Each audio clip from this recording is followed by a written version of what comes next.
I don't know how you put somebody in who is as crackerjack as General McChrystal, who gives the president very solid recommendations, and not take those recommendations.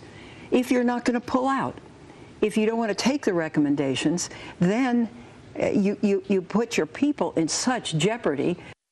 Well, that was the vice chair. That was the chairman of the Senate Intelligence Committee. I want you to meet the vice chairman of the Senate Intelligence Committee, Missouri Senator Kit Bond. He is here, and you're good friends with. Listen, I work very closely with Sen Feinstein, and she's doing a tremendous job. And we're saying about the same thing. Of course, she says it much nicer. She's much more attractive at saying it than I am. But, I have to say we agree. We agree. Right. And by the way, most of the people who, if they weren't too busy on a Sunday, they try to catch the Sunday shows who watch us now, and I watch them, and you watch them too. That was probably the most stunning soundbite because it was so candid, and it was from a Democrat. When you heard the chairman of the Armed Services Committee say, I don't really think Senator McChrystal's recommendation should be followed. And he's a Democrat. That's Senator Levin. Carl Levin. Carl Levin, chairman of the Armed Services Committee, says, let's just train Afghans to do it. What's wrong with that? There are about 4 or 5 things. Let me tick off the first one.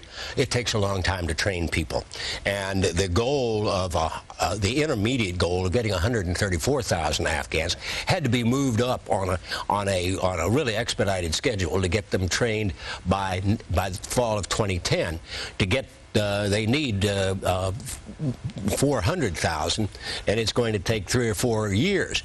If we can't get control of that country, they're not going to have anything to defend, and if the Taliban takes over, that army will be working for the Taliban. Yeah, you got a book out, and we want to talk about that, and it's about the next front, Southeast Asia and the road to global peace with Islam. But I want to get back to something else, just to finish up Afghanistan. Sure. General Keane, who helped author the surge strategy in Iraq, said if he was general, like McChrystal did, who authored this plan on the behest of the president, and the president ignored it, he said that he would likely resign. Do you think General McChrystal should resign if the President Obama doesn't go along with this plan? Let's hope he doesn't, because General McChrystal is an outstanding soldier, and I'm not going to speculate on what he would do, but I can tell you, when the president came out in March and said he had a strategy, he laid out a counterinsurgency strategy like the smart power strategy that David Petraeus used in Iraq. I went to the floor and I spoke. I really said, the president's right. I said, here's the strategy.